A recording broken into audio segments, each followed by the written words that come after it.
दोस्तों last video के अंदर मैंने आपको एक्सप्लेन किया था जो हमारा फाइनेंशियल सपोर्ट स्कीम 2024-25 का नोटिस आया है उसमें कौन कौन स्टूडेंट एलिजिबल है, कैसे आपको फॉर्म को फिल करना है, ए टू जेड जानकारी मैंने आपको इस वीडियो के अंदर शेयर कर दी थी। तो आज की इस वीडियो के अंदर मैं आपको बताने वाला हूँ कि कैसे आपको फाइनेंशियल सपोर्ट स्कीम के लिए अपना ऑनलाइन फॉर्म को फिल करना है, साथ ही किस स्टूडेंट को स्कॉलरशिप मिलेगी और कितनी % स्कॉलरशिप मिलती है, ए टू जेड जानकारी मैं आपको इस वीडियो के अंदर शेयर करने हूँ। तो चलिए दोस्तों वीडियो को स्टार्ट करते हैं।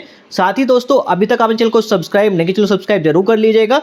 वीडियो अच्छी लगे वीडियो को लाइक और शेयर जरूर कीजिएगा।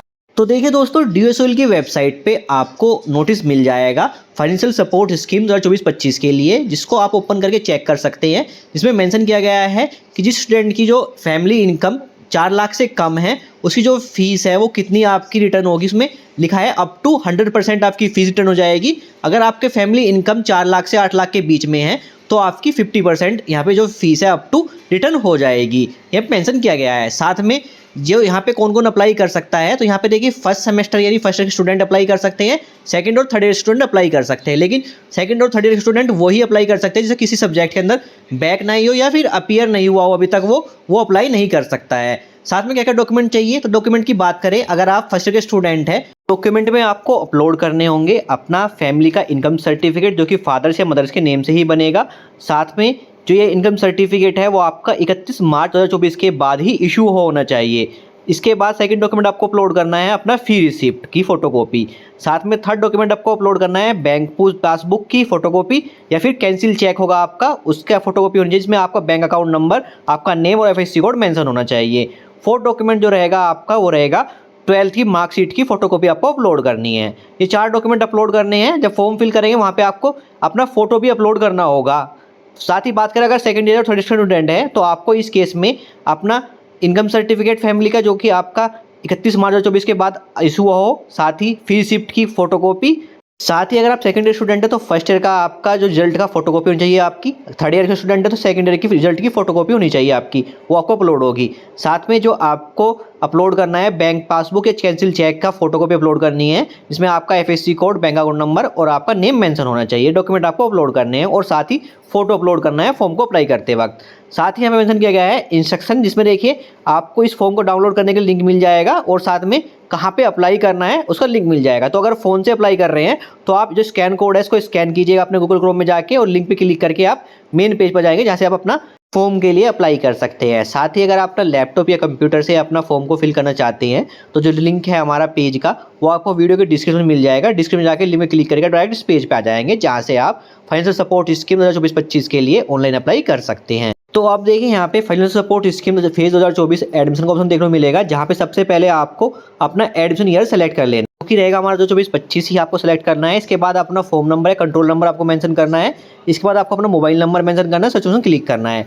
क्लिक करते ही देखिए आपकी डिटेल आपके सामने शो हो जाएगी और फॉर्म हमारे सामने ओपन हो जाएगा। तो अब देखिए आपको फॉर्म को फिल करने के सबसे पहले आपको स्टूडेंट का आधार कार्ड नंबर मेंशन आपको यहाँ पे कर देना है। इसके बाद देखिए आपको स्टूडेंट का बैंक अकाउंट नंबर मेंशन कर देना है, साथ ही बैंक का नेम मेंशन कर देना है और अपना बैंक का FSC कोड मेंशन कर दीजिएगा। इसके बाद देखिए आपको फैमिली डिटेल फिल करनी होती है। सबसे पहले आपको फादर्स का नेम मेंशन कर देना है। इसके बाद फादर्स का जो ऑक्यूपेशन है वो सिलेक्ट कर लीजिएगा। फादर आपके गवर्नमेंट जॉब एम्प्लॉय हैं, प्राइवेट एम्प्लॉय हैं या फार्मर वगैरह हैं, अदर ऑप्शन क्लिक करके आप अपना फादर का ऑक्यूपेशन मेंशन कर सकते हैं। इसके बाद देखिए फादर की जो एनुअल इनकम है वो आपको यहाँ पे मेंशन कर देनी है।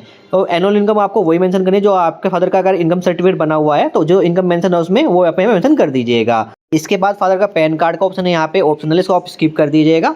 इसको मिलता है इनकम टैक्स रिटर्न पे करते हैं अगर आपके फादर तो आप यस कीजिएगा, अदरवाइज नो कर लीजिएगा। तो यहाँ पे सब नो करते हैं। इसके बाद मिलता है मदर्स का नेम मेंशन कर देना है, मदर्स का ऑक्यूपेशन सेलेक्ट कर लेना है। अगर मदर हाउस वाइफ है तो अदर ऑप्शन सेलेक्ट कीजिएगा और हाउस वाइफ यहाँ पे फिल कर लीजिएगा। इसके बाद मदर इसकी इनकम मेंशन कर देनी है। अगर मदर आपकी हाउस वाइफ है तो 0 आप यहाँ पे फिल कर सकते हैं इनकम के अंदर, अदरवाइज आपकी मदर जॉब वगैरह करती है तो उसकी इनकम कितनी है एनुअल इनकम वो आपको मेंशन कर देनी है। साथ में मदर्स का पैन कार्ड का ऑप्शन यहाँ पे ऑप्शनल है, सो स्किप कर दीजिएगा। और मदर्स का जो यहाँ पे ऑप्शन मिलता है आपको टैक्स रिटर्न पे करती है तो यहाँ पे यस कीजिए, अदरवाइज नो कर दीजिए। तो इसको ऑप्शन को नो कर लेते हैं। जो टोटल इनकम आपकी फादर्स की और मदर्स की बन के आपके यहाँ पे टोटल मेंशन हो जाएगी। साथ ही ऑप्शन मिलता है जो आपकी फैमिली इनकम है वो लाइज करती है बिटवीन 4 लाख से कम में या 4 लाख से 8 लाख के बीच में, वो आप यहाँ पे सेलेक्ट कर लीजिएगा ऑप्शन।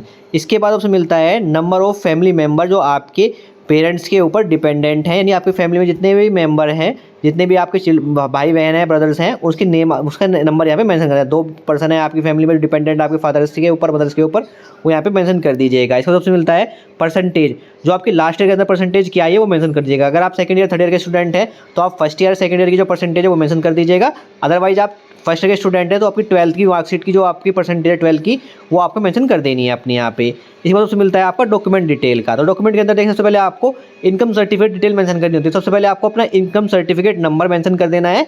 तो आपको अपना इनकम सर्टिफिकेट चेक करना है, उसमें आपका इनकम सर्टिफिकेट नंबर मेंशन होता है, वो आप यहाँ पे मेंशन कर दीजिएगा। इसके बाद इशूइंग अथॉरिटी, इनकम सर्टिफिकेट आपको किसने इशू किया है वो आप चेक कीजिएगा अपने इनकम सर्टिफिकेट पे, जो कि तहसीलदार द्वारा या एसडीएम ऑफिस द्वारा यहाँ पे हमारा इशू होता है, उसका नेम आप यहाँ पे मेंशन कर दीजिएगा।